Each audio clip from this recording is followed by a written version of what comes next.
Nintendo. Who doesn't love a good Nintendo game? With the highest number of iconic and recognizable franchises of any company in the entire gaming frontier, Nintendo always strives for the best of the best.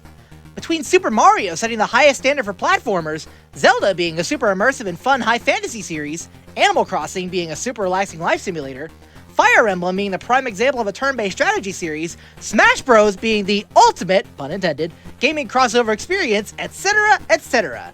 Nintendo always strives for the best of the best when it comes to their IPs. Which brings us to Metroid.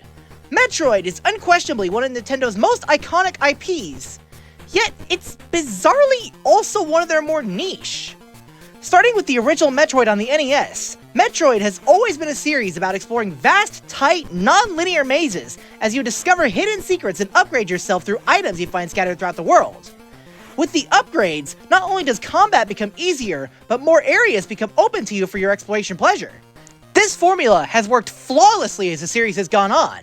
Metroid 2 Return of Samus on the Game Boy, Super Metroid on the Super Nintendo, and Metroid Fusion on the Game Boy Advance all use and expand on this formula in their own ways. Then there's also the Metroid Prime trilogy, which spanned both the GameCube and the Wii. These games took the exploration, discovery, and upgrade progression of the 2D games and made them into a first-person shooter, and they did it wonderfully! Which now brings us to this game, Metroid Other M on the Wii.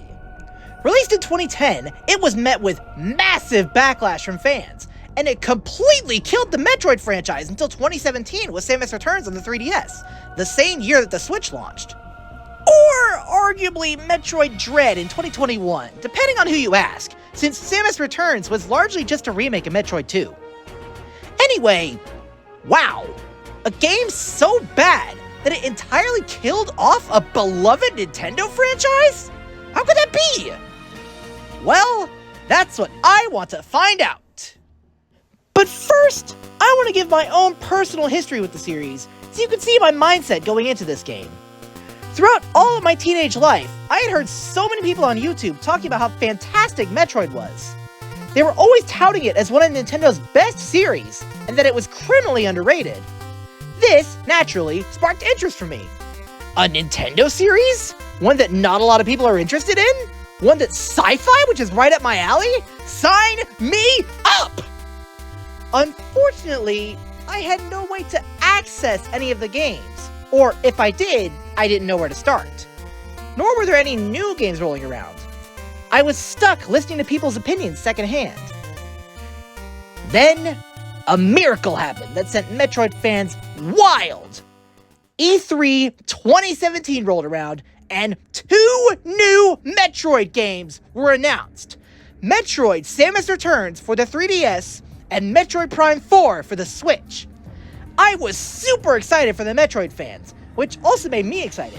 Finally, something fresh for Metroid! Then, Samus Returns came out later that year, and I didn't get it. Yeah, I was a bit worried that I might not be able to play it, since my 3DS's R button is broken, so I was worried that it might hinder my ability to perform certain actions in the game, so I let that one slip by me. And, of course, I don't even need to mention what happened to Prime 4. Then, a little while later, the Switch Online got NES and SNES games in 2018 and 2019 respectively.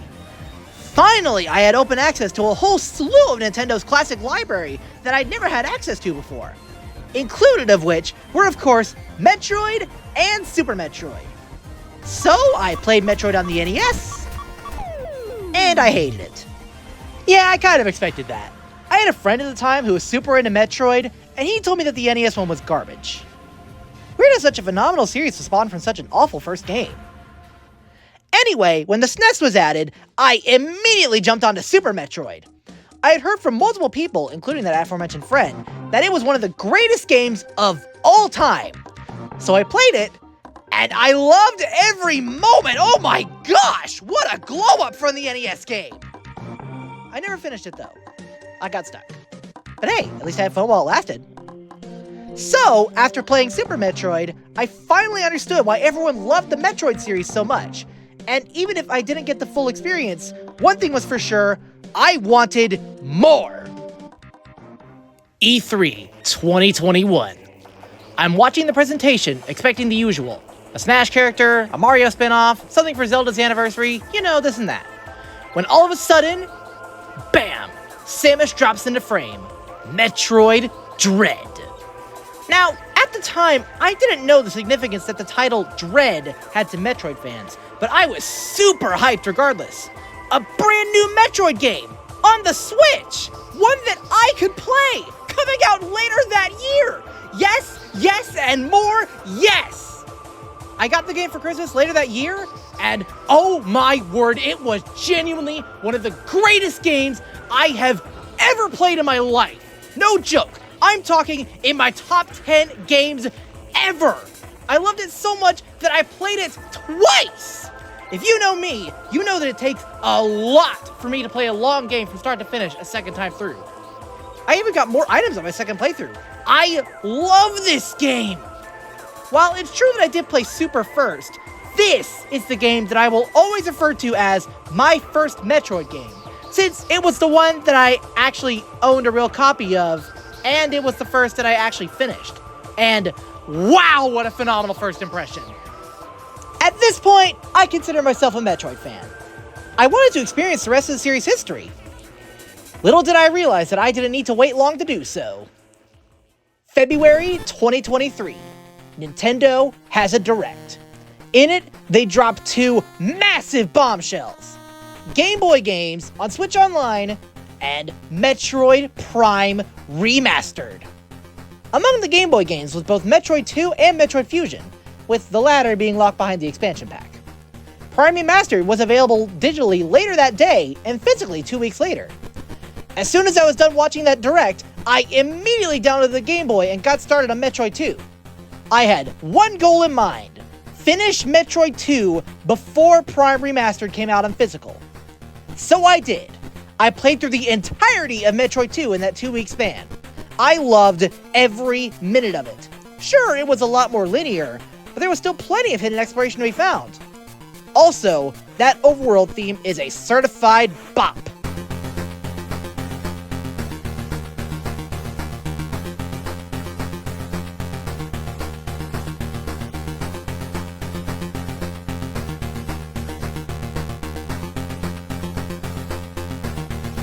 Once I finished Metroid 2, I got my hands on Prime Remastered as soon as I could. Side note, what was up with that shortage, Nintendo? Did you want the game to sell or not? While I didn't enjoy it as much as the 2D games, I still had a blast. It was the weakest Metroid I'd enjoyed, but not by a significant margin at all. They kept the great feeling of exploration and discovery and upgrading, and they translated it phenomenally into FPS format. It reminded me a lot of Halo, a series which I was also playing through for the first time during the same time frame. At this point, I love Metroid so much that it was practically becoming a new Sonic to me. So, once I was done with Prime Remastered, I had a choice. I wanted more Metroid, but I couldn't think of which game to go for. I could get the Prime Trilogy on the Wii to play 2 and 3, but there was always the possibility that Nintendo would remaster those soon too. I could get the Switch Online expansion and play Fusion, but I still wasn't too sold on the expansion deal. I could track down physical GBA copies of Fusion, and maybe even Zero Mission, but bootlegs are rampant on the used GBA game market if Pokemon is anything to go by. That's when I decided. If I was going to experience this franchise's entire history, I knew that I was going to need to get around to this game at some point. I may as well play it just to get it out of the way. Who knows, I might even like it. I'm a Sonic fan, for crying out loud. I'm used to poorly designed games. With 3.5 phenomenal games under my belt, surely I could tolerate one bad one. So I caved. I got Metroid Other M. And what do I think of it? It's okay. It's got a lot of crap about it that's completely antithetical to the Metroid series. And the controls are a bit weird, and they absolutely assassinated Samus' character. But other than that, I had a decent time with it. We'll delve further into that later. So anyway, going into this game, I had a general idea of what to expect, and what made fans hate it so much.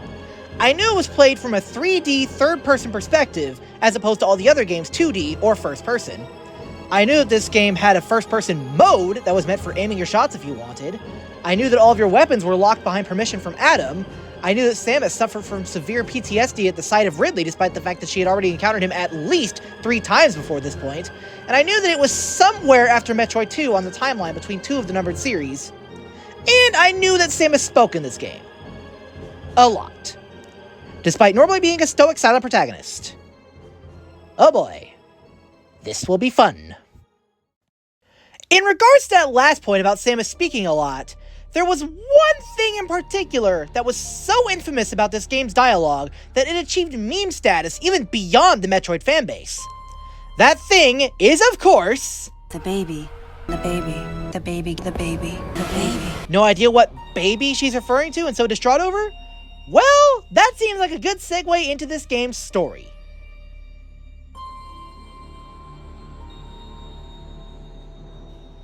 See, this game touts itself as the most cinematic Metroid game ever. It attempts to explore Samus as a character and flesh out her backstory and humanity. On paper, that sounds really interesting. In execution, it's horrendous. See, when it says explore Samus's backstory, what it really means is randomly and arbitrarily cut away from the main story to get a flashback cutscene. Sometimes the flashbacks do get callbacks in later cutscenes, but the majority of them are just pointless filler. We'll go more into detail about that later. For now, let's just focus on the main story that we're actually playing through. So, this game starts off by continuing off of some story beats that were in the main series' numbered entries. Metroids were established in the first game to be the galaxy's greatest threat. They were energy-siphoning parasites that were near impossible to kill. An AI known as Mother Brain was attempting to use them to take over the galaxy. Samus stopped Mother Brain, but the Metroids were still a threat. This led to Metroid 2, where Samus was tasked with going to the Metroid's home planet, SR-388, to wipe them all out. She did so, with the exception of one. After defeating the final boss, Samus came across an egg that hatched right as she approached. It was a baby Metroid.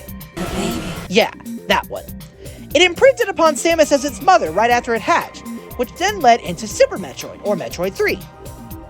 Samus delivered the baby Metroid, the last Metroid, to a science space station to be studied. It was then promptly stolen by Ridley, bringing it back to planet Zebes, the location of the first game. To make a TLDR, Mother Brain was revived. She once again tried to take over the galaxy with the help of the last Metroid, I think. Feel free to correct me if I'm wrong. During the final battle, the baby reappears, having grown to a gigantic size for some reason, and it sacrifices itself to help Samus stop Mother Brain. Which now leads us to this game. This game attempts to fill the gap between Super Metroid and Metroid Fusion, or Metroid 4. We pick up mere days after Super, with Samus giving her final mission report to the Galactic Federation that all of the Metroids have been wiped out. While she does this, she's still grieving the loss of... Stop that!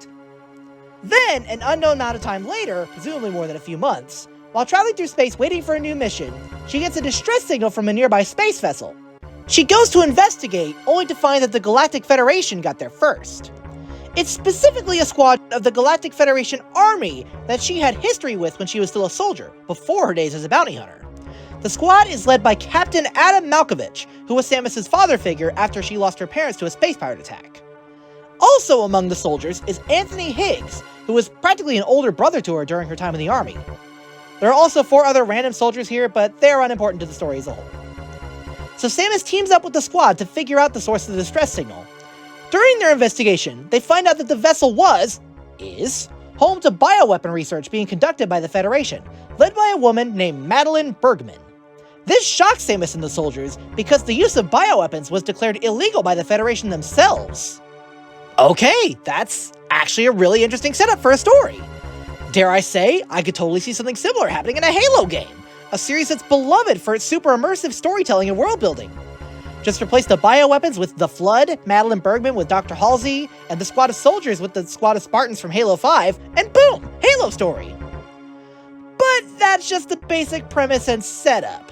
Where this game fumbles is in its execution with that setup. A little bit later into the investigation, Samus finds a woman on the ship who runs in fear at the sight of her. She tells Samus in a panic that she witnessed one of the soldiers murdering another. This is immediately confirmed when Samus herself gets attacked by a mech being driven by one of the soldiers.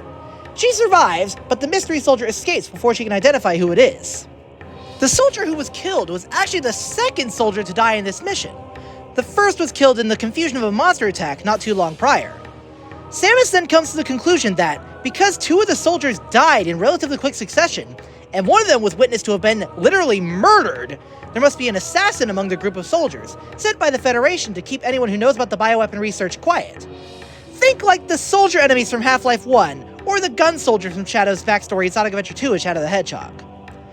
Also... No, don't say it. We all know what you're thinking. Oh, come on! It's a group of astronauts who are being killed off one by one of their own! How could I not? No, that joke is seriously overused. Be more original. Among Us! It's totally Among Us! Oh, come on, don't be like that. Look, even Samus herself says... There was a traitor among us. Wow. Really scraping the bottom of the barrel here for jokes. Anyway, back to the story. We, the audience, witness another soldier get killed by being thrown into the lava by the traitor, which means that now there are only 3 soldiers left. Adam, Anthony, and a third who we can't identify. Then, there's a long stretch of gameplay where no major story beats happen. Then we get reunited with Anthony. He and Samus spend a bit of bonding time together and reminisce on Samus' time in the army. Then, a little while later, the most infamous cutscene in the entire Metroid franchise plays. So, to understand where this cutscene comes from, we need to go back a bit. Near the start of the adventure, Samus finds a tiny white bird-like creature randomly roaming around the facility. She encounters it a couple times and is mildly suspicious of it, but she ultimately shakes it off as nothing. Then, a bit later into the game, after the aforementioned monster attack that got the first soldier killed, she finds the same creature, but it's been split open like the molted shell of an insect, heavily implying that the monster that attacked the soldiers was the same creature. Adam orders Samus to track down the creature and kill the monster. And that brings us to now. Samus finds the monster, but it's once again been split open like an insect shell. She goes to investigate the next room over, re-encounters Anthony, and then she and him come face to face with none other than Ridley, the main antagonist of the series behind Mother Brain. That little bird-like creature was none other than Ridley. And the reason this scene is so infamous is because Samus has a full-blown PTSD-induced panic attack at the mere sight of him. This doesn't make sense at all and completely ruins her character. Why? Well, let me tell you. So, Ridley is the one who killed Samus' parents when she was a child. This is even alluded to in the cutscene, as Samus sees herself as a helpless child while he's towering over her menacingly. You'd think that would be a very valid reason that she would be absolutely terrified at the mere sight of him. The main problem that I see with this panic attack is where exactly in the timeline this game takes place. At the time of this game's release, this was the second to last game in the timeline.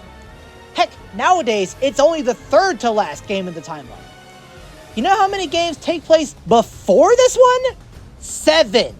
You know how many of those games Ridley appears in? 4. Metroid NES, Metroid Prime 3, and Super Metroid.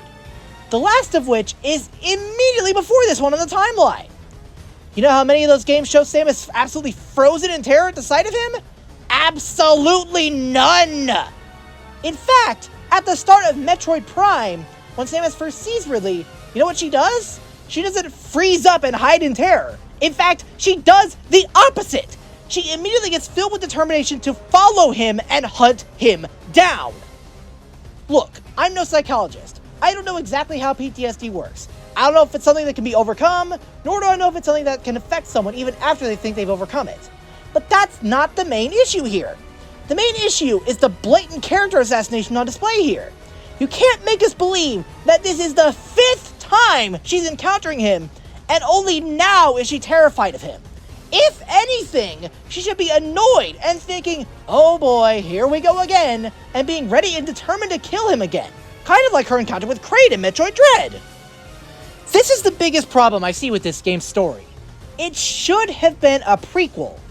Between the constant flashbacks of Samus' time in the army, Samus' absolutely terrified reaction to Ridley as if this is the first time she's seen him since their emotionally scarring backstory, and the reliance on Adam constantly telling her which weapon she can and cannot use, which we will talk about more during the gameplay segment of this video, This all feels like this should have been a setup for a Metroid prequel game about Samus's early days of being a bounty hunter. If this were one of her first adventures, then it would make a lot more sense for her to react this way. My hypothesis as to why they did this the way they did is that they were originally planning for this to be a prequel game, then someone higher up forced them to place it between Super and Fusion instead. Then they probably scrambled to put together the prequel story they wrote into this game through awkward flashbacks and nonsensical moments like this. Anyway, back to the story at hand. So, because Samus froze up, Ridley kills Anthony, then we cut away to Adam viewing Samus' dilemma through her visor. In his distraction of trying to figure out what's happening to Samus, we hear a gunshot and see a bullet casing fall to the ground in the darkness behind him, heavily implying that the traitor got to him. Good job, Samus! Not only did you destroy your epic, stoic, and adventurous personality in front of all of your fans, but you also got your two closest colleagues killed in the span of less than a minute. Gosh, this game's story is so bad! Anyway, Samus regains her composure and manages to defeat Ridley. After playing dead for a moment, he then tries to get a cheap shot in on Samus, only to fail and then run away. Then, Samus contemplates on Anthony's death for a moment before continuing on her adventure. Shortly thereafter, Samus realizes that she lost communication with Adam. Then she sees a lone soldier acting suspiciously, so she gives chase. After following him for a bit, Samus randomly re-encounters the woman from before. She finally introduces herself as Madeline Bergman, the head of the illegal research being conducted in the facility. Exposition time! Bergman explains that the Galactic Federation was trying to create a bioweapon unit modeled after the Space Pirates, the recurring minor villains of the series. The bioweapons went rogue because of the presence of Ridley, who is the leader of the Space Pirates. It was this rebellion that led Bergman to activate the distress signal, even though it would endanger her life for being tied to the illegal research. After a bit of narration from Samus expressing her thoughts about this development to the audience, Bergman then drops another massive bombshell on Samus. The facility was in the process of cloning Metroids.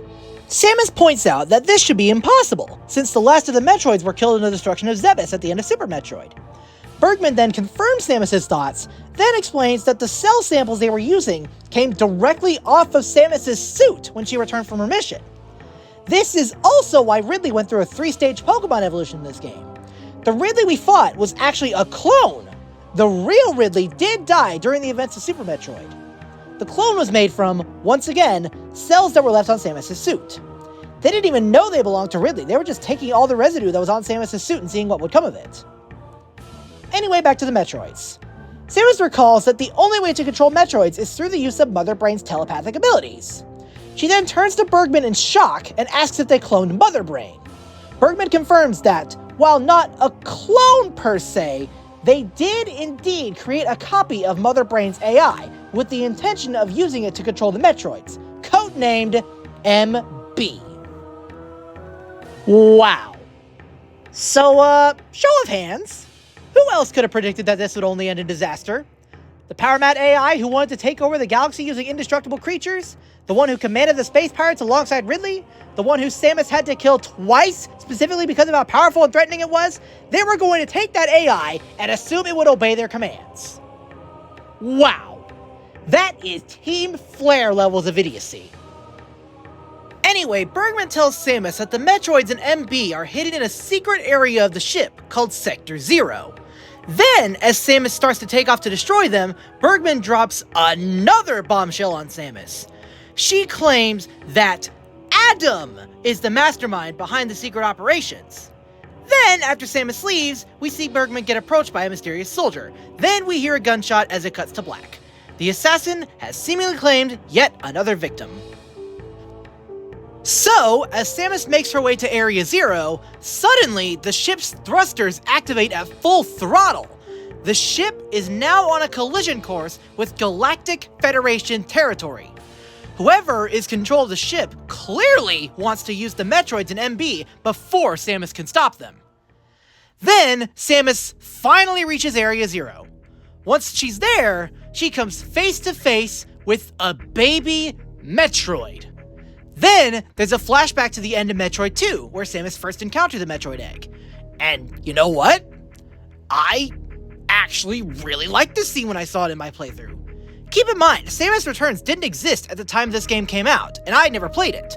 So seeing this scene rendered out in something that wasn't Game Boy graphics was a pleasant surprise, especially since every other flashback to previous games had been to Super Metroid.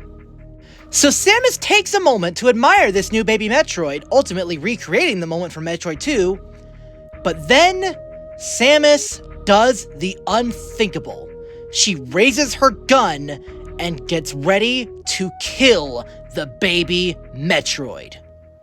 Weirdly enough, this is one of very few cutscenes that doesn't have narration of any kind, but I honestly kind of love this moment for that reason alone. I'll get into it later, but nearly every cutscene has Samus just outright tell her thoughts to the audience, giving this game a really bad feeling of telling and not showing. Here, though, there's nothing. We get the side of the Metroid, the flashback, then the cutback, then the action of Samus raising her gun, all expressed through animation alone. We see her take a more calm and vulnerable stance as she reminisces. We see a slight panic in her eyes as she breathes heavily, obviously contemplating about what to do about this development.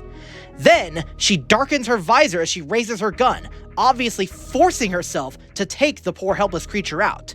She doesn't want to, but she needs to, in order to prevent anything like this from happening again. After the rest of this game's story was so weirdly paced and filled with awkward character moments, this moment caught me pleasantly by surprise. Then, this beautiful scene is immediately undercut by Samus being shot in the back. The shock from the blast causes her to lose her suit temporarily and nearly causes her to pass out. Then, the Metroid sees this as an opportunity for attack, but then it gets shot at the last possible second, saving Samus' life. Then, Samus actually does pass out. But who was the assailant responsible, you may be wondering? Was it the assassin? Was it MB? Was it another new character who we haven't seen before? Look, admit it, this game is so poorly written, you wouldn't be surprised if it did that. Well, when Samus comes to, she finds out that it was none other than Adam. Yeah, he somehow survived his encounter with the assassin. I realized that we never actually saw him die, but still, that's pretty cheap for this game to use a fake-out death like that. Also, if Adam was still alive, why did he lose communication with Samus earlier? Well, don't bother asking because the game never answers. Anyway, Adam explains to Samus that the Metroid she's about to face can't be killed. He claims that the bioweapon research likely led to the development of Metroids that are immune to the cold, since it would be stupid to make weapons with such an obvious weakness. Uh-huh. Yep, definitely. Metroids that can't be frozen would be impossible to kill. I mean, it's not like we've seen Metroids that can't be frozen before or anything. Yep, you are absolutely right. Then again, none of this makes sense. Yeah, you said it, Adam. Neither this plot development nor this game's story as a whole makes sense. So Samus confronts Adam about why he's credited as the head of the illegal research. He then explains that he wrote up a mission report about the Metroids and that he explicitly stated that a project such as this would be a terrible idea. Anyway, it was a small group within the Federation that took that report and started the project under everyone's noses. He then gives Samus some new orders. 1. Stop the ship from attacking the Galactic Federation. 2. Locate and protect a survivor that was detected somewhere on the ship. And 3. Defeat Ridley. Spoiler warning, Samus only accomplishes one of those missions. He then gives the ominous warning that Madeline Bergman is no ally. He then claims that Sector 0 has a self-destruct protocol and that he needs to go inside of it in order to activate it. Samus tries to stop him, even trying to sacrifice herself to destroy it instead, but Adam refuses. The game then tries to have an emotional moment between the two of them here, but I'm sorry, this scene is just so awkward. Between Samus' suit blipping in and out of existence as she regains her energy from being attacked, her constant crying out of Adam's name, her awkward hobbling animation, which, yes, I know is because she's still a bit weak, but I mean, come on, it just looks ridiculous. And Adam just being Adam, I guess. This scene is just very awkward and painful to watch. Even giving a meaningful callback to one of the flashbacks earlier, that being Samus' thumbs down, which was a thing she did a lot in her days in the army, doesn't help this moment. Man, what a jarring quality drop from the moment with the Metroid to this moment. And this happens immediately after, with no gameplay to interrupt. They even bring back the narration just to rub it in. Adam vanished. My best friend. The person who understood me best. The closest thing to a father I had. The thing I praised the previous moment for avoiding was now full focus in this moment immediately after Adam died. Gosh, this game's story is so bad! It showed a glimpse of promise with the Metroid scene, then it ripped that away with the Adam scene. You know what? I can't take this anymore. I'm just gonna speed through the rest of the plot points so I can wrap up this ridiculous story. So after an action set piece where Samus runs away from a collapsing section of the ship, we see a shot of Ridley still wounded from his fight with Samus. Then he immediately gets killed by something. What that something is remains a mystery for now. So that's one of the 3 final orders from Adam that gets solved completely out of Samus's control. Samus finds the corpse of a soldier, the last soldier of the squad, bringing the assassin plotline to a close in a very anticlimactic way. So anticlimactic that I literally forgot this ending happened until I rewatched the cutscenes for the sake of this review. Then she finds Ridley's corpse. Then she finds a red-headed woman hiding in a sealed room. The woman freaks out at the sight of Samus and calls on none other than the Metroid Queen from Metroid 2 to attack her. Okay, obviously it's not the same Metroid Queen, but you get the idea. Oh yeah, this is the final boss, by the way. There is some gameplay after this encounter, but for the sake of plot progression and the overall gameplay experience, this is the final boss. And we'll talk more about this fight during the gameplay portion of this video. Oh, don't you worry. As the fight wraps up, the ship comes to a sudden stop at the edge of Galactic Federation territory. So that's 2 of Adam's last orders that get solved completely out of Samus's control. Why is Samus even here again? Anyway, after that fight wraps up, Samus re-encounters the woman. And from here on, everything takes a nosedive into beyond nonsensical. Not that it was good already, but this finale is just a mess, even more so than the rest of the game's story.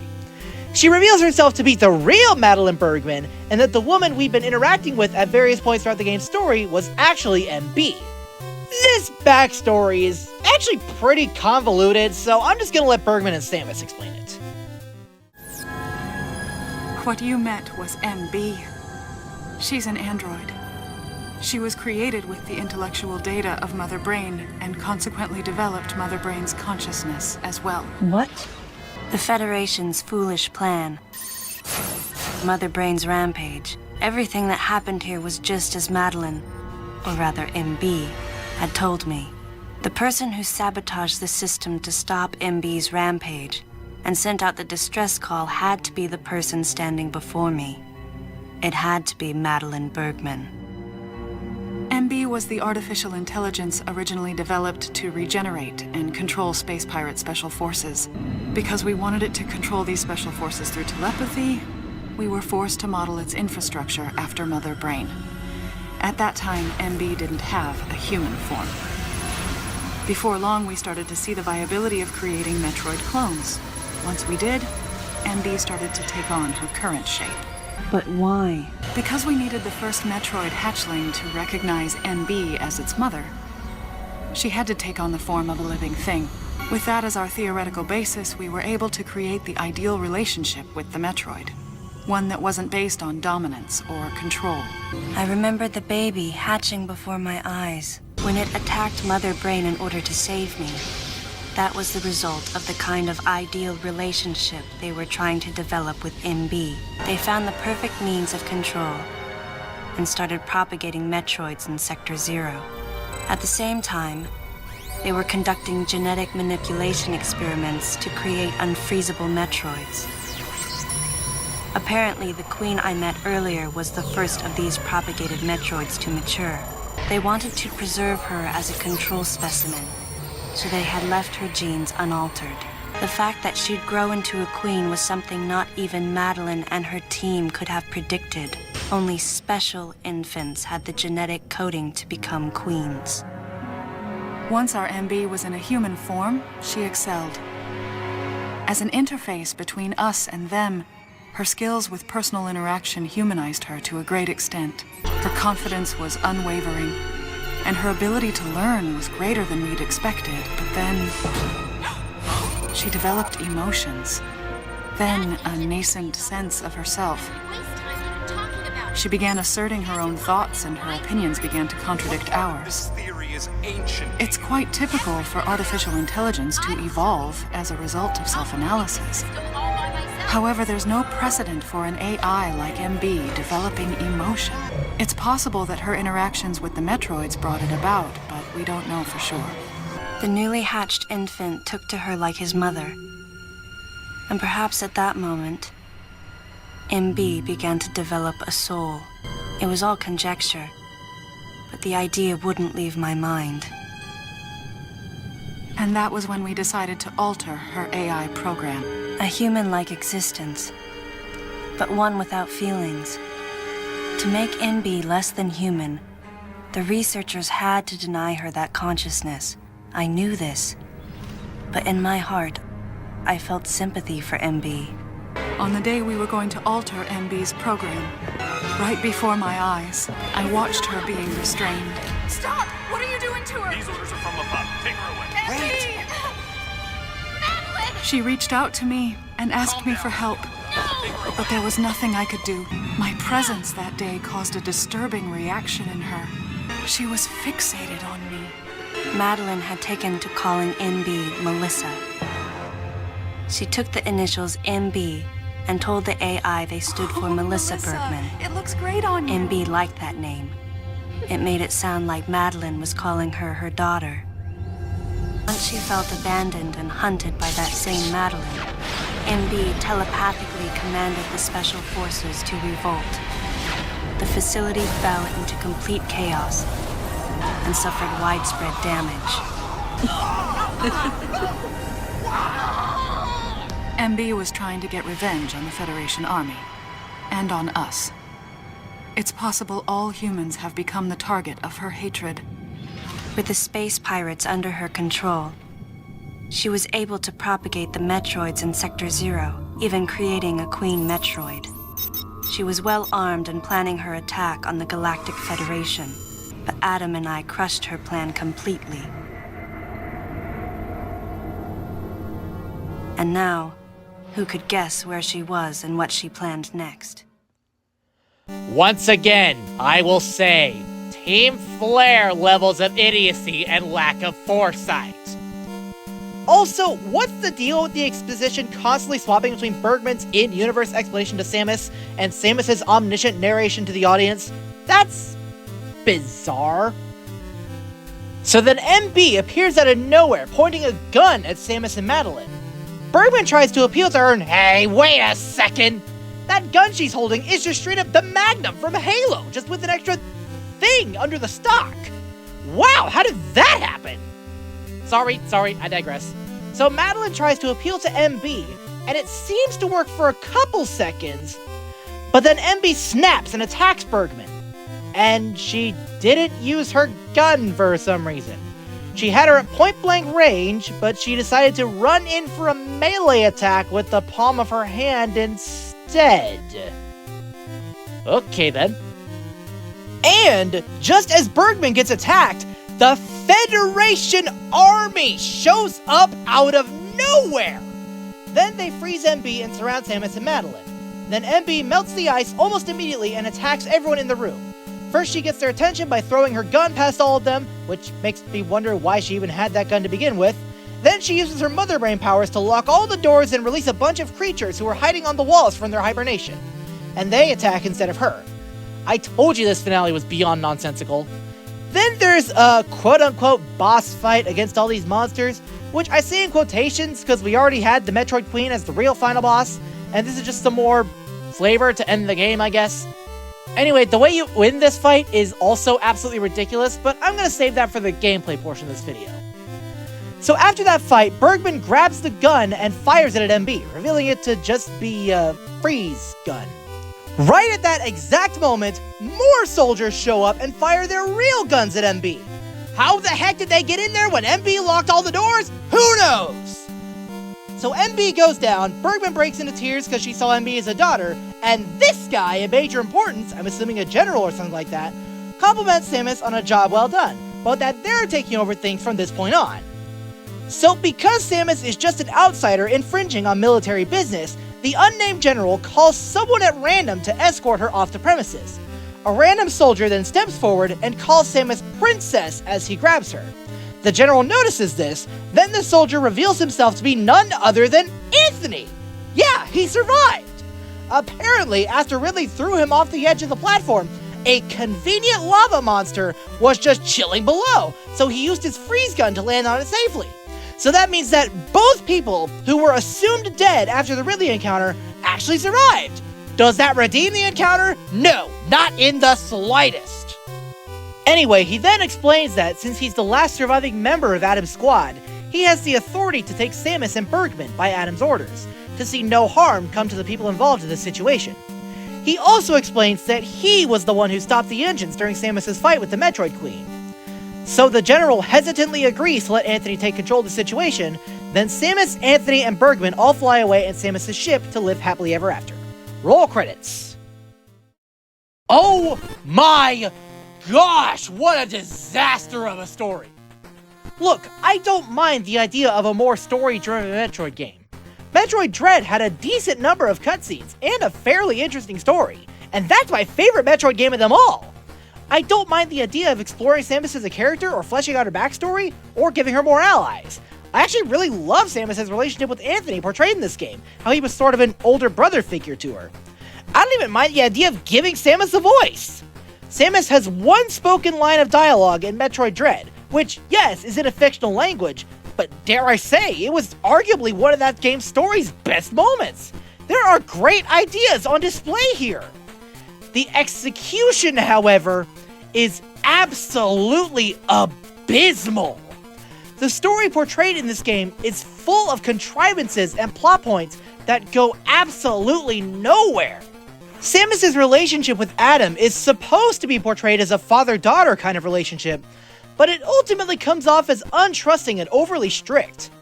And Samus' voice in this game is just annoying. Adam, was the Galactic Federation experimenting with bioweapons? Looks like it. Use of bioweapons is strictly prohibited. It is Zabesian, but it's been cybernetically enhanced. What is this thing? What was your unit directive? I'm tracking that monster. I was childish. No one should have to make the choice that Adam did, and yet all I could do was question his authority and make things more difficult. Hang on, Adam. First, I need to know why you're credited as the creator of the Metroid Military Program Report. Hold on, Adam. What are you planning to do with the Metroids here in Sector 0? Don't you dare, Adam. Let me go in. I'm the only one who has a shot against the Metroids. The whole game, she just sounds like a whiny teenager who's upset that she's not getting her way.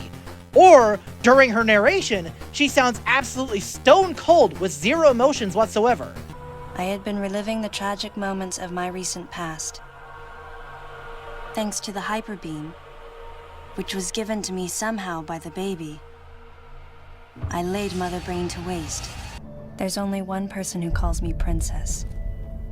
And that person is Anthony Higgs of the Galactic Federation Army. Adam Malkovich, a general in the Galactic Federation Army. Not only a trusted confidant, but also my former superior officer. Unbearable thoughts welled up in me, making me want to get as far away as I could. What would have happened if we hadn't been called there? Might the furious MB have attacked the Galactic Federation and brought about its utter destruction? Wow, oh my gosh, Samus, calm the heck down. You sound very invested in what you're saying right now. I know I said before that we like Samus to be stoic and serious, but there's a difference between being stoic and being robotic. And I realize that's not the fault of the voice actress at all. I'm sure Jessica Martin did the best she could with the awful script she was given and the weird direction they wanted for her. In the end, it just comes off as awkward. Alright, so the story may have been trash, with good ideas but horrendous execution, but that's just the story. This is a video game I'm talking about here, and in video games, what matters most above all else is gameplay. Does this game at least have good gameplay? Well... This is a 3D game where you're forced to play with the Wii Remote on its side and use the D-pad to move. Yup. Honestly, I could just stop there and you can get a good idea of how poorly designed this game is. And yet, I actually don't think it's the worst. At the very least, this game is designed around the limited control scheme. It starts with a literal tutorial room to explain a majority of the game's mechanics to you, so let's just start with that room and see where we go from there. So, first of all, Samus will auto-lock onto enemies if she's facing just the general direction of them, which instantly removes a big semblance of Metroid, since you actually need to aim your shots in literally every other Metroid game in existence, to varying degrees of frustration depending on the game. That being said, I actually didn't mind this all that much either. Again, the game is built with this mechanic in mind, and I found it oddly satisfying to gun down every enemy in sight with complete ease while running down a hall. But maybe that's not your thing, and you prefer more challenge to taking down enemies, which I can respect. I guess I just like mindless running and gunning. So then we have the Morph Ball, which is pretty standard stuff. You press the A button to go into Morph Ball form, then you press A again to return to normal. You lay bombs by pressing 1, nothing too crazy. Then there's the wall kicks, which have been a thing since Super Metroid. They're pretty easy in this game since you don't need to swap directions on the D-pad while using them. Now, here's where things get a bit weird. This game introduces a new dodge roll mechanic called the Sense Move. You press any direction on the D-pad at the last possible moment before taking damage, and Samus will perform a dodge roll. You can only use it when there's an attack incoming, which makes it very hard to practice the timing. I really hate this move because the game often blindsides you with moments where you need to use it with absolutely zero warning. It's like a QuickTime event without the QuickTime. If you manage to perform the move successfully, you get a brief moment of full charge for your arm cannon to fight back.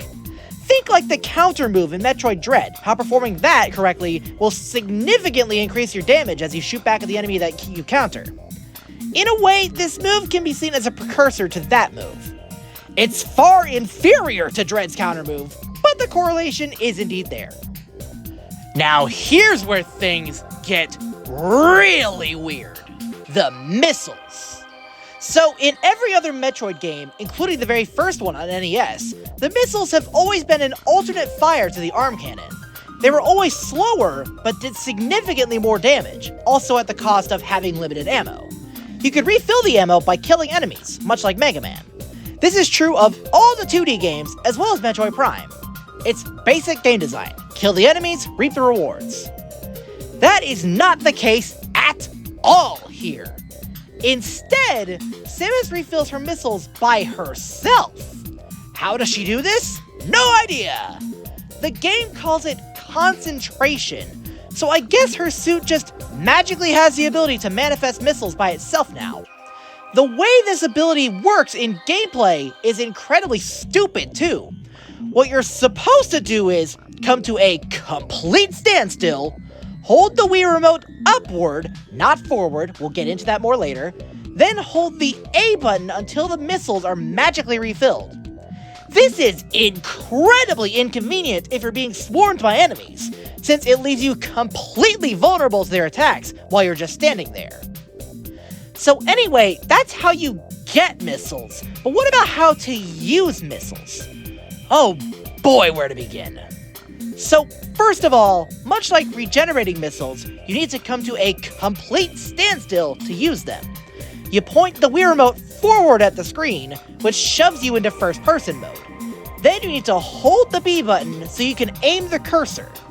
Then, once you see the enemy you want to shoot, you need to hold the cursor on them for a second to lock on, then press the A button to finally fire the missile. It is incredibly cumbersome, and it's especially frustrating in boss fights where your target will be constantly zipping around to different areas, making it impossible to lock onto them, all while they get cheap shots in on you since you can't move at all while in first-person mode, and then getting hit in first-person mode will knock you out of first-person mode, which means you need to readjust your position, then readjust your aim at the screen, which you then need to find your target again, then you need to hope and pray that you can hit them before they hit you. My gosh, who thought this was a good idea? I get the feeling that the first-person mode was arbitrarily shoved into the game in order to make a very loose connection to the Prime games, since those were 100% first-person shooters. The thing is, Prime is actually fun because you can move around to dodge incoming attacks. Being stuck in one place and completely vulnerable to incoming projectiles is just the worst, especially with that dumb penalty of being thrown out of first-person mode, wasting your time for something out of your control. And while we're on the subject of things that lock you into place, health. Much like the missiles in every other Metroid game, you get health back by killing enemies. That is not the case here. Instead, you can only regenerate your health in the same way you regenerate missiles. Stand there, hold the Wii remote up, hold the A button until your health gets regenerated. Here's the kicker.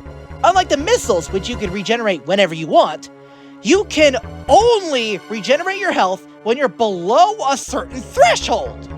Yup! And on top of that, when you regenerate, you can only bring your health back up to that threshold and not a full health bar. This is incredibly dumb because you're only going to be reaching the lower threshold while you're being attacked by enemies. So you can only regenerate your health while you're being attacked by the enemies, which just makes you take more damage, which just inches you closer and closer to death while you desperately search for an area where the enemies can't get you. Who thought this was a good idea? The only, and I mean only, way to get your health all the way back up to full is by finding a save station. Which, yeah, there are a ton of save stations spread all throughout the map, but it's still annoying to need to navigate through hordes of enemies to get the nearest one while you're knocking on death's door. Yeah, I hate this concentration feature. Not only does it punish you for things outside your control, not only does it absolutely kill the pacing of the game, not only is it clunky and awkward to need to reorient the Wii remote every time you want to use it, it's just dumb because killing enemies now has absolutely zero incentive, since they no longer drop items you need to sustain yourself. Okay, let's go ahead and finish up the tutorial. The very last thing the game shows you to use is the Power Bomb. In every other Metroid game, the Power Bomb is one of the last upgrades you get, being arguably the most powerful weapon you can unlock. In the 2D games, they act as a screen nuke, also destroying Power Bomb blocks. In the Prime games, they're just a more powerful bomb. In this game, you hold down the bomb button while in Morph Ball form to charge up a meter. Once the meter is full, you release and the Power Bomb goes off, acting as a screen nuke like in the 2D games. Now, you may be thinking, wow, a screen nuke like the 2D games? Available right from the get-go? Ha! No! See, the tutorial may show you how to use power bombs, but in the actual game, you don't get to use them. At all. If you try to charge one up during regular gameplay, the meter will just stop itself from filling just shy of full. What a tease. But why would they tease us like that? Why would they hype us up to use one of Samus's best abilities, only to yank it away from us without a care in the world for how the player would feel? Why would they show us that Samus has this ability at all if they never intended us to use it? Well, turns out they do that with literally every one of Samus's abilities. At the start of this game, Samus has all of her unlockable abilities from Super Metroid, but she prompts to turn them all off until much later in the game as they're needed. The reason she does so? Because Adam tells her not to use her more powerful abilities until he authorizes them. Now, that may sound ridiculous, and it is, but at the very least, they make the justification that Samus is an outsider infringing on military business, so she needs to follow the orders of the captain if she wants to remain alongside the squad. Does that make it any less annoying? No. Does it develop Samus's relationship with Adam? No. Is it a convoluted explanation for an annoying gameplay change that completely clashes with the rest of the series? Absolutely! As I said at the start of this video, Metroid has always been about exploring labyrinthian environments at your own pace, upgrading yourself as you go. The upgrades you find make you stronger and open new areas for you to explore. I must emphasize that last part, the upgrades that you find. The biggest appeal of the Metroid series is how you upgrade yourself through your own gameplay accomplishments. You explore, you earn the upgrades as you find them, you explore more.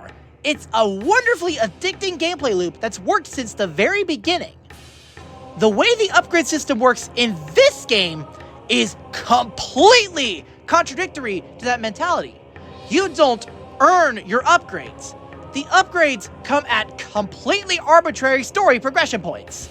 You play through the game, stumble upon a scenario that's hard to progress through, then Adam radios in and says, Hey, you can use this ability to solve this problem. then you have it for the remainder of the game. When I first heard that Adam needed to authorize your weapons, I assumed that meant that there would be areas of the game where Adam tells you not to use your weapons, which I would have honestly preferred. Nope! You're told right from the get-go not to use your weapons at all, and then Adam slowly authorizes you to reactivate them one by one as the mission goes on. And the same goes double for the suits. In every one of Samus's adventures, she finds massive upgrades to her suit, which allow her to tank more damage and traverse new areas.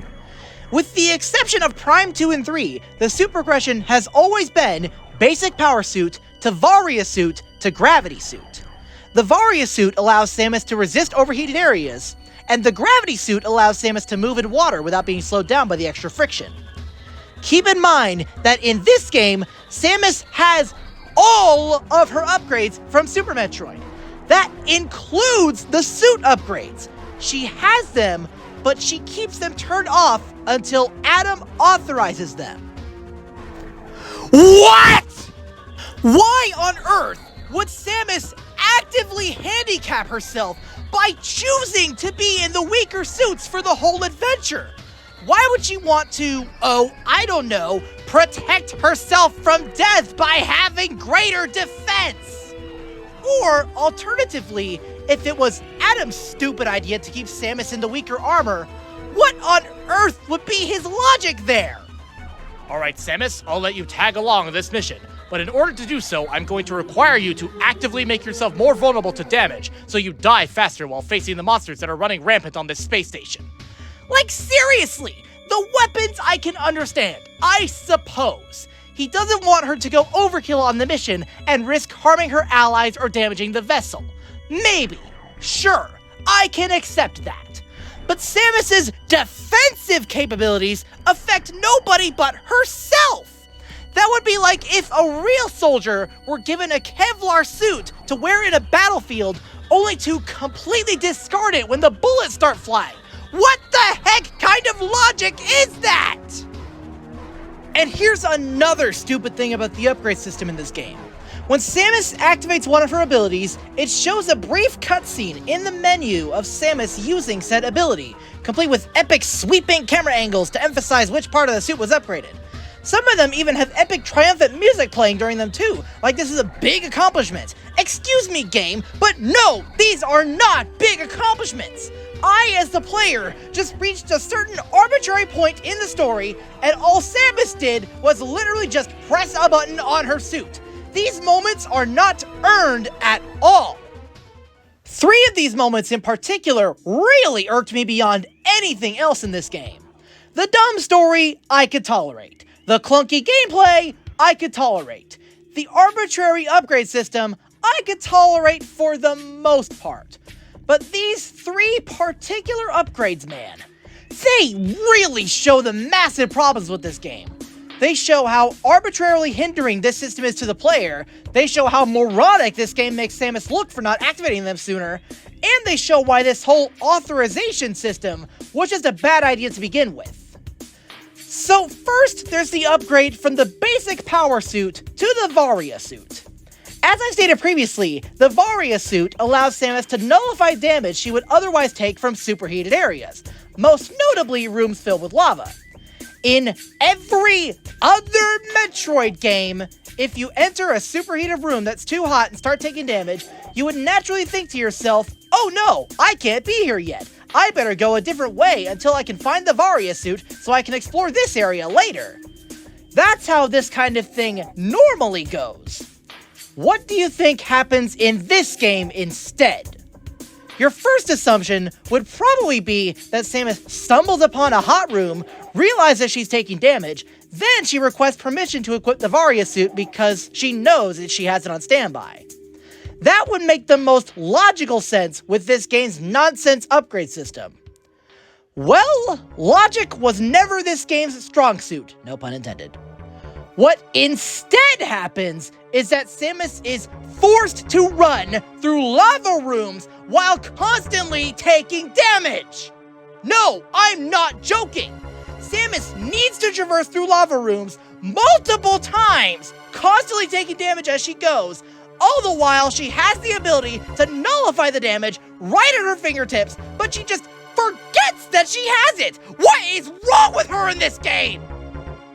You know what finally triggers Samus to activate the Varia suit? You guessed it. Adam radios in and tells her to activate it after she's already taken a massive heap of damage from the heat. And you know what else? He doesn't even tell her to do it in a room between the lava rooms. He tells her to do it at the start of a boss fight against a lava monster. Not only that, but said boss fight is at the end of the longest lava room in the game.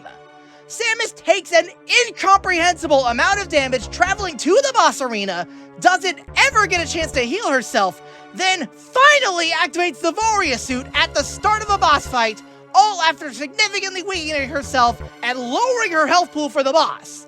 This could have been easily avoided if she just pressed a single button as soon as she realized she was taking damage. What is wrong with Samus in this game? The second upgrade moment that really ticked me off was the activation of the grapple beam. In every game starting with Super, the grapple beam has been an item that allows Samus to swing from grapple points to reach new areas. It's basically a sci-fi grappling hook. I have genuinely no idea why Adam would want Samus to keep it deactivated, because having extra maneuverability to reach areas that the other soldiers can't would be exclusively beneficial to the team, since it would allow Samus to cover more ground for their investigation. That's already annoying enough, but there aren't very many grapple points in the earlier areas of the game, so it's not too big of an issue. The stupid part is, you guessed it, the moment where it's finally authorized. So Samus enters a large room and she sees Anthony locked in a fight with a monster on a higher ledge. You need to throw yourself into first person mode, then you need to look around and locate the grapple point, then you need to hold your cursor on it for a second, and only then will Adam allow you to use it to reach Anthony. This is a timed moment, by the way, so if you don't locate that grapple point in that time, Anthony straight up dies and you get a game over.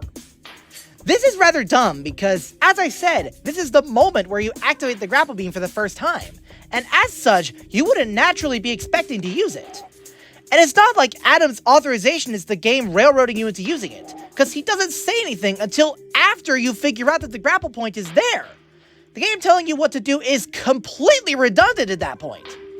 If he said what to do before you find it, well, that would still be annoying because players like to figure things out on their own and they hate interruptive tutorial dialogue.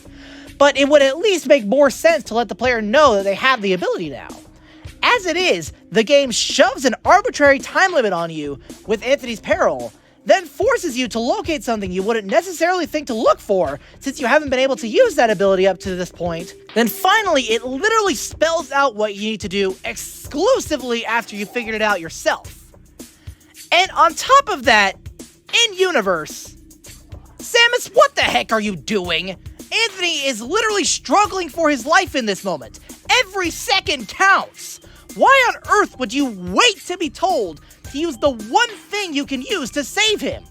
If anything, Samus should activate it the moment she realizes what's happening, regardless of what Adam says. She needs to save a colleague. Samus is the last person who would wait for an order to save someone. But these two moments are nothing. Absolutely child's play compared to the activation of the gravity suit near the end of the game. This is by far the most amateurish and moronic decision made by Samus in the entire game. Nothing in this game comes anywhere close to the sheer stupidity on display when it comes to Samus's actions regarding this upgrade. And that is really saying something. So this suit upgrade comes immediately after Adam sacrifices himself to destroy Sector 0. Samus starts running down a hall back to the main area of the vessel, when all of a sudden, the hallway starts to break apart section by section, leaving the hallway open to the vacuum of space. Samus tries to outrun the collapse, only to fail and get sucked out into the void. The screen goes black. When this happened to me, I assumed I missed some sort of QuickTime event or something. Nope. After the darkness, the screen springs back to life and shows the power-up activation screen, revealing that Samus activated the gravity suit at the literal last second. She then proceeds to use it to escape the vacuum and make it back safely to the ship's main sector. Oh my word, where do I even begin with the stupidity on display here? First of all, why the crap would Samus wait until the absolute last possible second to activate the suit? If I were her, I would have activated it the moment I saw the hallway collapsing. Why would she decide to, let alone want to, try to outrun the vacuum of space when she's fully aware of a suit upgrade that she has on standby that's explicitly designed to counteract stuff like this? Secondly, why did she not activate this power-up sooner in the adventure? Look, I know that might sound like a completely random tangent, but hear me out. Right before this happened, she assumed Adam was dead, and thus wouldn't need his authorization anymore. She literally activated the space jump and the screw attack while she was pursuing that mystery soldier after Adam's fake-out death. She even says to herself, "Any objections, Adam?" when she activates them, acknowledging that he's very likely dead. Why wouldn't she activate all of her suit upgrades in that moment?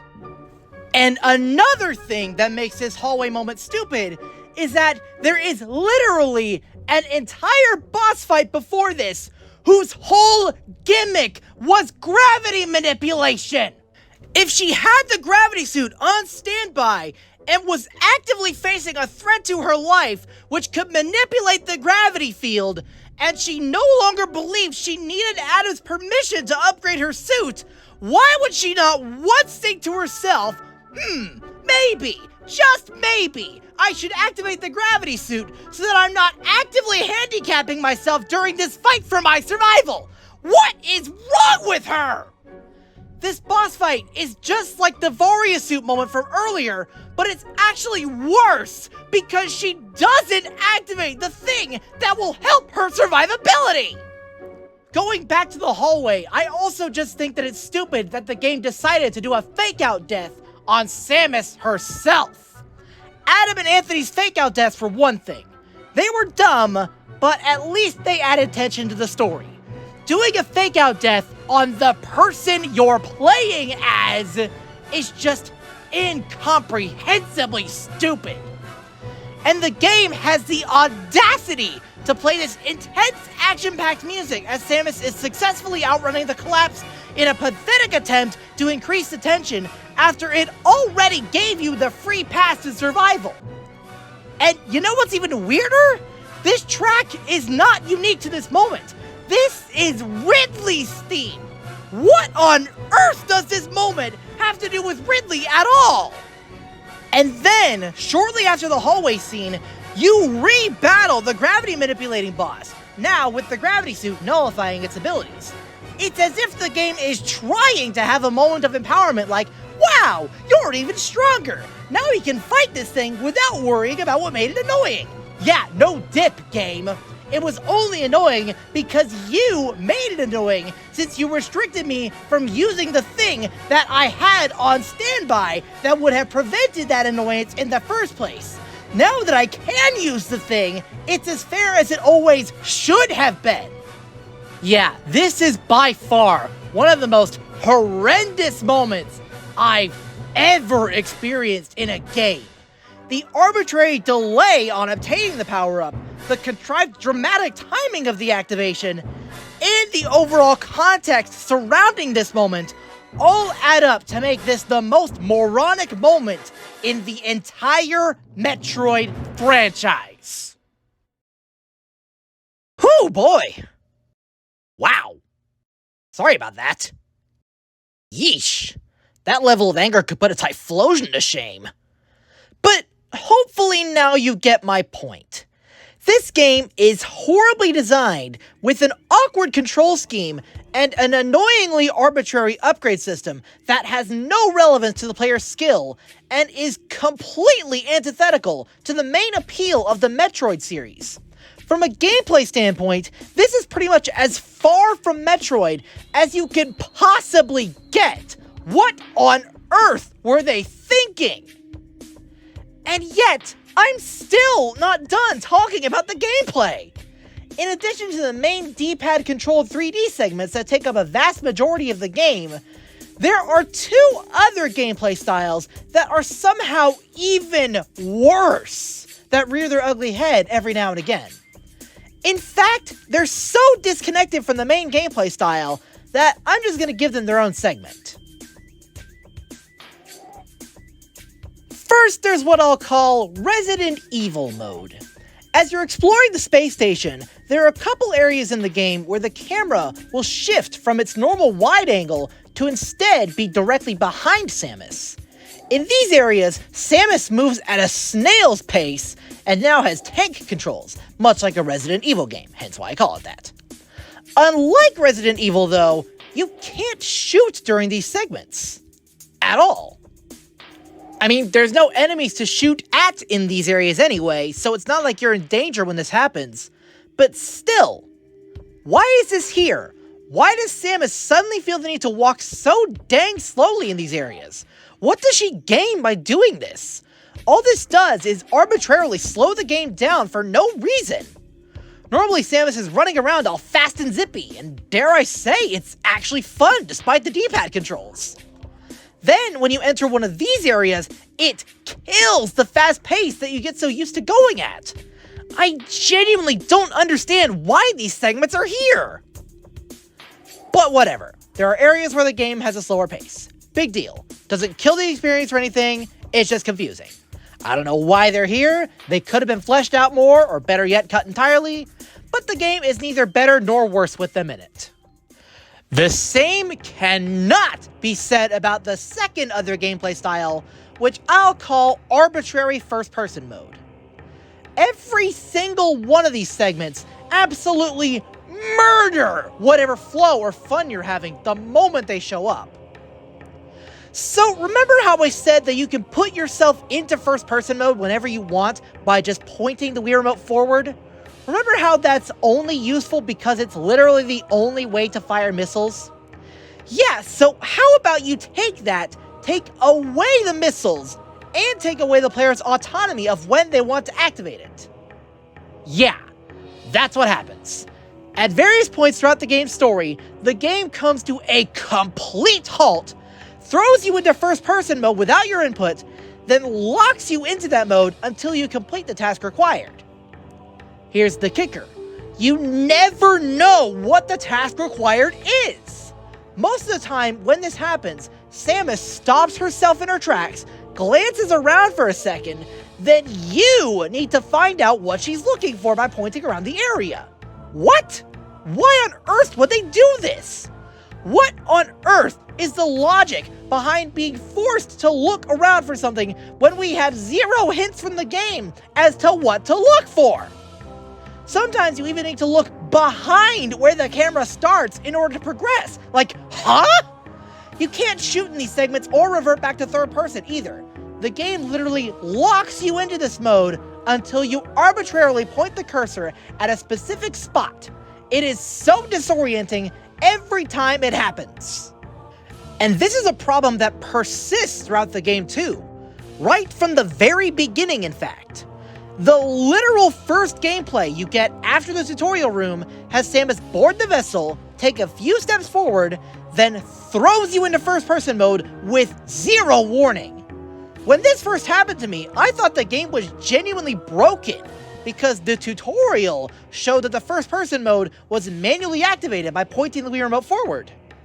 Then, once I miraculously found what I was supposed to be looking for, I was still stuck in first-person mode because I didn't realize that I needed to manually reorient the remote back to normal after the first transition was automatic. Okay, sure, maybe you can call that a skill issue on my part. I won't deny that. But you gotta admit, the conflicting information was at least jarring. Starting with an automatically forced change, then needing to manually revert the change after it was done. That's just bad game design. And in addition to the "where's Waldo, but you need to figure out what Waldo looks like first," there are 2 or 3 times where you can shoot while forced into first person. These segments are better since they serve to add tension to specific moments in the game, and they're more fun too because shooting. But it's still annoying that you're forced into it when every other time you use missiles in this game, it's of your own volition. Look, as I said earlier, I actually really enjoyed this game, even despite all the blatant flaws that I've ranted and shouted about all throughout this video. Not these. I hated every single one of these first-person segments, both the shooting and the non-shooting versions. Every time one of these happened, with like maybe 2 exceptions, I absolutely dreaded needing to waste my time awkwardly pointing the pointer around the room, hoping to randomly stumble upon something. Why couldn't they just make Samus herself notice the things we need to spot? She already stops herself for us, meaning she clearly notices something by herself. Why not just skip the middleman and make it all a single seamless cutscene? Why force us to find something when we have 0 clue about even the direction we need to look? The shooting versions, while less egregious, were still annoying. Did the devs not trust us enough to go into missile mode ourselves? Also, remember earlier, like an hour ago, when I said that there was a tiny bit of gameplay after the Metroid Queen? Yep, that's this gameplay style, unfortunately. When MB awakens all the creatures from the walls, you get swarmed by them in first-person mode and have to kill them with super missiles. Or at least that's what you'd think. I died to this segment a good 2 or 3 times before I figured out what you're supposed to do. As you're getting swarmed, MB can be seen standing in the background commanding the monsters. Once you clear a few of them away, you can see her more clearly. In a strange twist of more bad game design, the devs decided at the last minute to merge the 2 forced first-person modes together. You aim the cursor at MB, and that's it. You don't shoot her, you don't fire a missile at her, nothing. You point your crosshair at her, and bam, boss fight over. Roll closing cutscene and end credits. Yeah, these 2 gameplay styles, especially the forced first-person stuff, just kill the pace of the game. They're severely underdeveloped, they give conflicting and confusing information, and overall, I just think they were nothing but a bad idea that needed to be scrapped. They should have perfected the main gameplay style, preferably with the ability to use a nunchuck, before they shoved in these half-baked and conflictory other styles. Yes, you read that correctly. We are still not done talking about the gameplay. There's a post-game. That alone is an anomaly, because there's only ever been one other instance of a Metroid game having a post-game, that being Zero Mission. But at least Zero Mission has the excuse of being a remake of Metroid 1. Thus, they wanted to add something to the end to add more value to the experience. This game just arbitrarily cuts you off from experiencing certain areas of the map until after the main conflict of the story is over. I'm going to keep this as brief as I can so we can move on to the more miscellaneous thoughts I have about the game. So Samus returns to the vessel 2 days later, claiming to be looking for something that can't be replaced before its scheduled decommissioning and dismantling. You explore the ship, now having access to every area to traverse at your own leisure, as well as now having access to power bombs. The power bombs were actually unlocked during the Metroid Queen fight, without a prompt that you have them now, by the way. gosh, this game is so inconsistent with its messaging to the player. So you use the power bombs to reach new areas that were previously sealed off to you by the same creatures that you fought previously during MB's rampage. As you explore around and collect items you missed along the way, I'll admit, this post-game actually did give me a strong feeling of what Metroid is typically known for. Exploring around, finding secrets, gathering upgrades, which are just missile capacity upgrades in this game, but hey, that's something. It felt like I was playing a proper Metroid game. Why the rest of the game didn't deploy this mentality? Who knows? As you explore, you eventually stumble upon the bridge of the ship. Right as you do so, the ship gets attacked. By who, you may ask? The space pirates? MB? Ridley? Nope!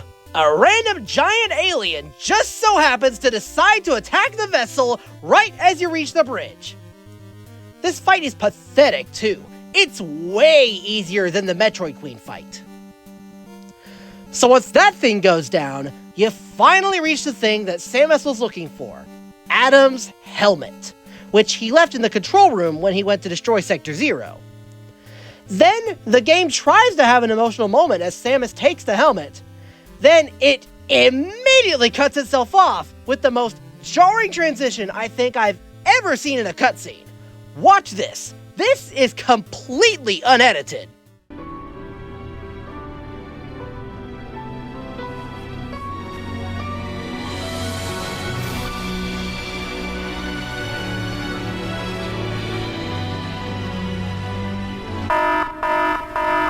Self-destruction protocol activated. Please evacuate the facility immediately. So then, as the alarm is blaring and the ship is starting to self-destruct, it's time for the mandatory Metroid escape sequence. Samus traverses back to her ship holding Adam's helmet, while in her Zero suit instead of the power suit for some reason. She encounters a bunch of space pirates that appear out of nowhere for some extra tension, I guess. I mean, she can't use her power beam, just her paralyzer beam, much like the stealth section in Zero missions postgame. So after successfully retrieving Adam's helmet, she flies away as the vessel self-destructs. The game is now finally, truly over. That felt unnecessary. I mean, it did make the experience come closer to Metroid than any other point in the campaign, but it still feels like an odd inclusion. Alright, now that I'm finally done talking about the gameplay and the story, I can now rapid fire through some other complaints I have about the game. First of all, this game has a serious identity crisis as a Metroid game. All throughout the adventure, you're getting constant references to previous Metroid games. Now, references to past games are fine in and of themselves. When done right, they can make a fictional world feel more cohesive and make the overarching story feel more connected to itself. As you probably expected, however, that is not how this game handles things.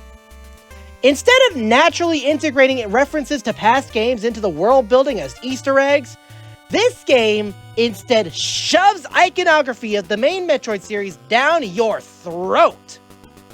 I already mentioned the Metroid Queen being the final boss like in Metroid 2, and Mother Brain being the main antagonist like in Metroid NES and Super Metroid, and the moment with the baby Metroid that mirrored the ending of Metroid 2. But that's not all. Remember that gravity manipulating boss that I mentioned previously?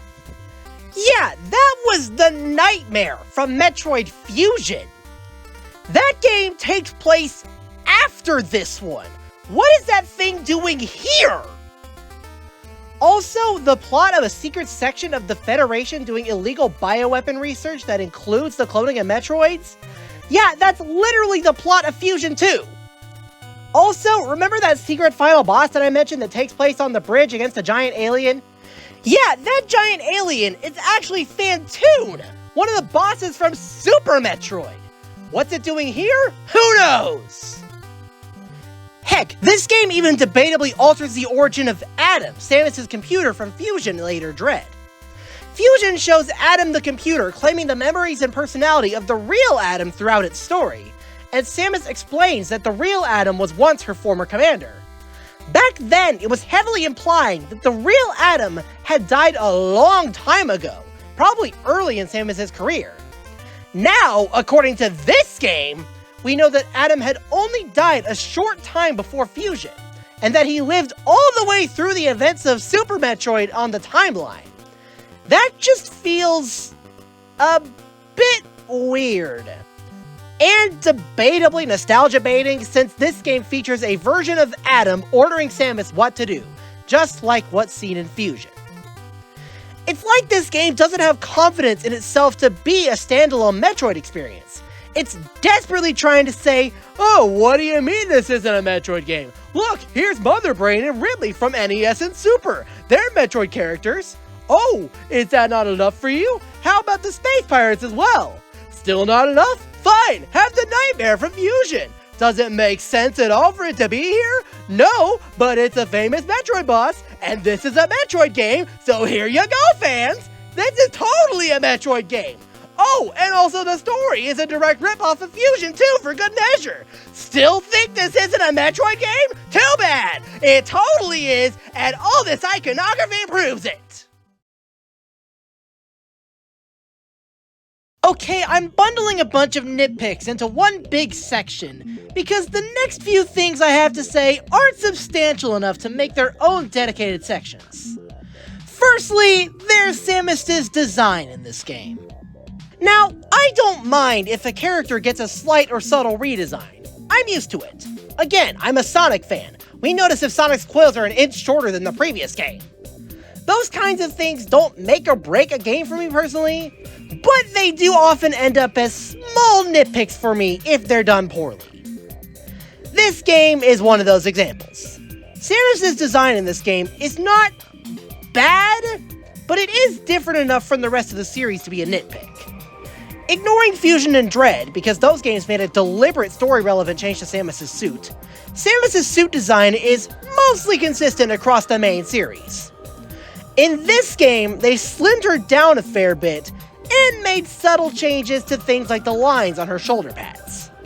Now, that in of itself is not bad. What's really an issue is how they handled the changes in her suit, or lack thereof. The more keen-eyed of you may have noticed that Samus is always wearing the Varia suit throughout the entire adventure, even though I had a whole diatribe earlier about Samus having awkward suit upgrades in this game. That's the thing. Her suit, externally, never changes. One of the most satisfying things about Metroid games is getting the suit upgrades and seeing how Samus' suit changes to reflect the upgrades. This is especially noticeable in the games where Samus gets the gravity suit, changing her iconic orange and red into instead a stark contrast purple, making a blatantly obvious upgrade. Also, starting in Metroid 2, going from the basic power suit to the Varia suit, Samus gets these massive round shoulder pads to emphasize the change beyond a subtle palette swap. This game changes that for no reason. While she does have the same classic suit upgrades as I mentioned such a long time ago now, there is zero change in her suit externally. The closest thing we get is that she gets a pink aura when the gravity suit's gravity feature is in effect. That's it! She constantly has the colors and the shape of the Varia suit throughout the entire adventure, despite that making zero sense. Next, let's talk about the soundtrack. I'll just let it speak for itself.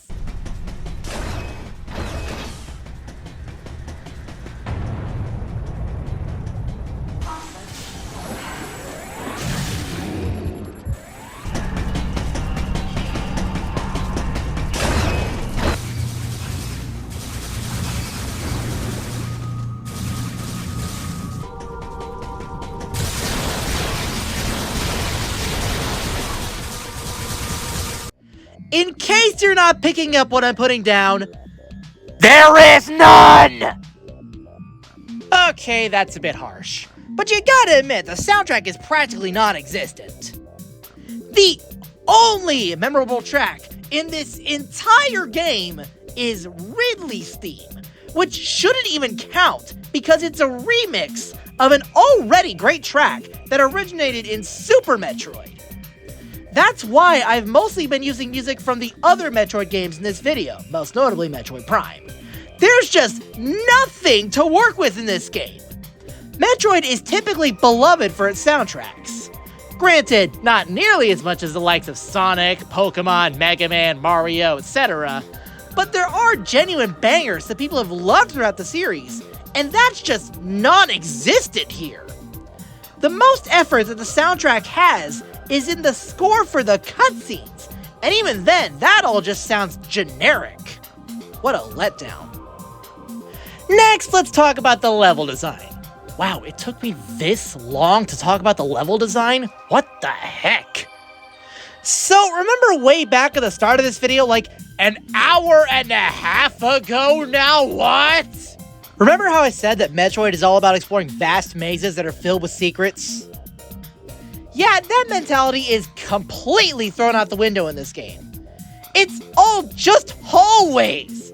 Linear, boring hallways that mostly require zero thought to traverse, other than to kill a couple enemies or navigate a small, simple obstacle. Not to say there aren't more complex areas or hidden secrets that are typical in Metroid games, because they are here. They're just pathetically small and underwhelming compared to the series norm. Metroid as a series is all about exploring mazes, but this game doesn't come anywhere close to that in the slightest.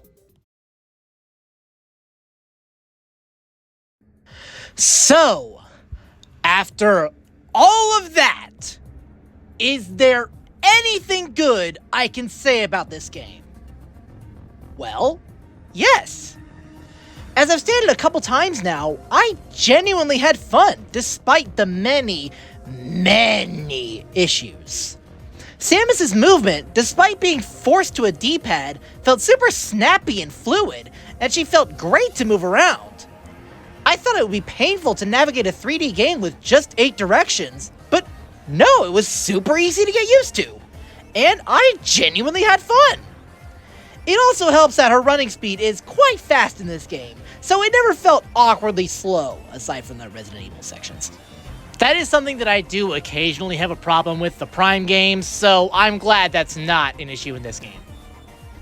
Also, I may have been complaining a lot about the authorization needed to unlock the weapons you already have in your inventory, and yeah, that is genuinely baffling and dumb.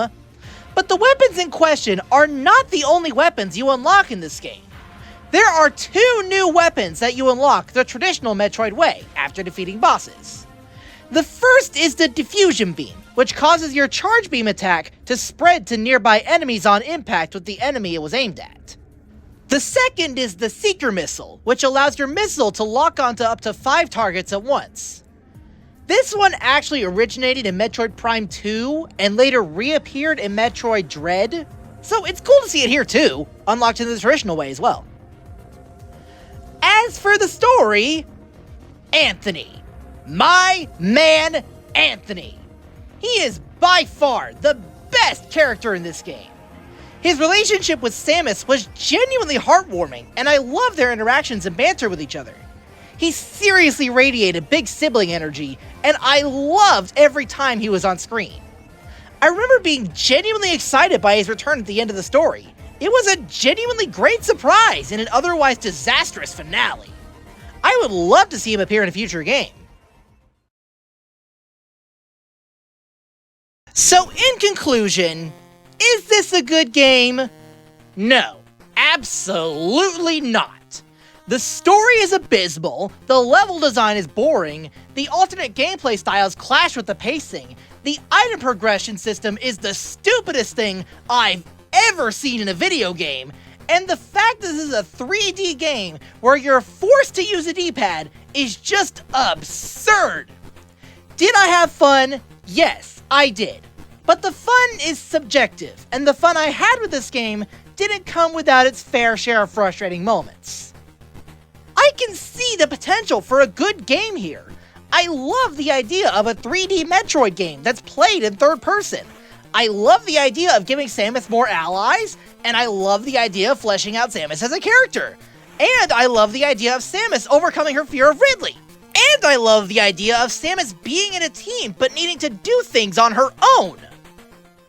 But that's all these things are. Ideas. Their execution in this game is downright bad. This is not a Metroid game. This is a generic sci-fi action game that just so happens to star Samus and have mild Metroidvania elements. I would love to see this gameplay style attempted again, maybe with a more intricate level design and a proper control scheme. But as it stands, this game had so much wrong with it, and the Metroid fanbase as a whole hates it, so I don't think we'll ever see another game like this again. Metroid will exclusively be 2D or Prime for the rest of time, and it has this game to blame. I love Metroid. This game did not kill my love for the series. In fact, after finishing this game, I went back to the other games to remind myself of just how great Metroid typically is. I finished Super Metroid, I played Dread a third time and even 100%ed it, I bought the Prime Trilogy for Wii after Prime 4 was officially unveiled, and I'm currently working through those games. I've replayed Prime Remastered on all 3 of its save files, and now consider it my second favorite Metroid game. I bought a new 3DS and Samus Returns, not in that order, to see where the Dread team got their start for Metroid. I still love Metroid. This game didn't ruin the series for me in the slightest. Did I have fun with Other M? Yes, I did. I keep saying that. Would I recommend this game? Well, for the first time in my channel's history, no! I would not recommend this game! And yet, I say that with an asterisk. If you've never played a Metroid game before and are curious about what the series is like, avoid this game like the plague! This is about as far from what Metroid fans love about the series as you could possibly get, and it would make a horrendous first impression. That being said, if you are a Metroid fan and you're genuinely curious about what makes this game so bad and why people hate it so much, sure, there's no harm in trying it out of sheer morbid curiosity. Just don't be expecting the quality that the series is typically beloved for. I started this video talking about how Nintendo always strives for the best of the best when it comes to their IPs. When they make or publish main series entries into their beloved franchises, they always ensure that the games are as high quality as they can possibly be. That's the very reason they restarted Metroid Prime 4 from complete scratch, because the version being developed by Bandai Namco wasn't living up to their expectations. I'm shocked they let such a bafflingly bad game slip through their quality control.